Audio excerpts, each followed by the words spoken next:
কই হবে রে? জিবরাইল বলেন আপনার উম্মতের দাফন এই জমিনের মধ্যে হবে। আমার নবীর কান্না আরো বেড়ে গেছে। জিবরাইল,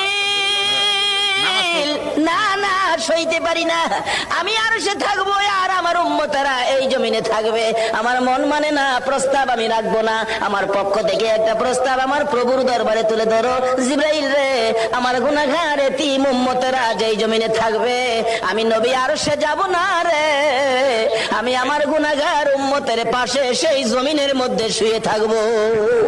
আরে দয়ালো নবী, প্রেমের ছবি আর আসবে না জগতে, আমার দয়ালো নবী, প্রেমের ছবি আর আসবে না।